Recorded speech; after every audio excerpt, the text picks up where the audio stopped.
Thrissur മേയറാകാൻ DCC president പണം ആവശ്യപ്പെട്ടെന്ന ആരോപണവുമായി മുതിർന്ന കൗൺസിലർ ലാലി ജെയിംസ്. പാർട്ടിക്ക് വേണ്ടിയാണ് പണം ചോദിച്ചത്. മേയറാകാൻ നിജി ജസ്റ്റിൻ പെട്ടിയുമായി പല സ്ഥലങ്ങളിൽ കയറിയിറങ്ങിയെന്നും KC വേണുഗോപാലിന്റെ നേതൃത്വത്തിൽ ചില ആളുകൾ ചേർന്നാണ് മേയർ സ്ഥാനം അട്ടിമറിച്ചതെന്നും ലാലി ആരോപിച്ചു.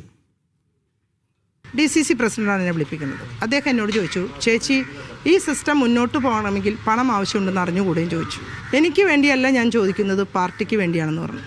ഞാൻ പറഞ്ഞു, പ്രസിഡന്റ്, എൻ്റെ കയ്യിൽ 10 രൂപ ഇതിനു വേണ്ടി തരാൻ എൻ്റെ കയ്യിലില്ല. പൈസ എന്ന് പറയുന്ന ആ ഒരു മാനദണ്ഡം എന്നെ താഴേക്ക് ഇട്ടുമോ എന്നുള്ള ഒരു സംശയം എനിക്കുണ്ട്. കോൺഗ്രസ് കോർപ്പറേഷൻ ഭരണത്തിലേറുന്ന ആദ്യ ദിവസം തന്നെ ശോഭ കെടുത്തുന്നതായി ലാലി ജെയിംസിന്റെ ആരോപണം. KC വേണുഗോപാൽ ഗ്രൂപ്പും ചിലരും ചേർന്ന് ജനഹിതം അട്ടിമറിച്ചു. ഇതിന് ജോസഫ് ടാജറ്റ് കൂട്ടുനിന്നു. ആരോപണങ്ങൾക്ക് DCC പ്രസിഡന്റിന്റെ മറുപടി ഇങ്ങനെ: നിങ്ങൾ ഈ പറഞ്ഞ വ്യക്തിയോട് ചോദിക്കുക, 4 പ്രാവശ്യം അവർ നിന്നില്ലേ? ആർക്കാ പെട്ടി കൊടുത്തത്? 4 പ്രാവശ്യം നിന്നില്ലേ? ഏറെ നേരത്തെ ആകാംക്ഷയ്ക്കൊടുവിൽ കോർപ്പറേഷനിലെത്തിയ ലാലി ജെയിംസ് വോട്ട് ചെയ്തു.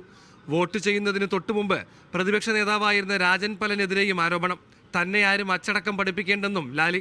എന്നെ അച്ചടക്ക നടപടിയിലേക്ക് വരികയാണെങ്കിൽ അവരെ അച്ചടക്കം പഠിപ്പിക്കാനുള്ള വഴികൾ എൻ്റെ കയ്യിലുണ്ട്. ഇവിടെ പ്രതിപക്ഷ നേതാവായിട്ട് 10 കൊല്ലം ഇരുന്ന ഒരു മഹാനായിട്ടുള്ള നേതാവുണ്ടല്ലോ, രാജൻ പല്ലൻ.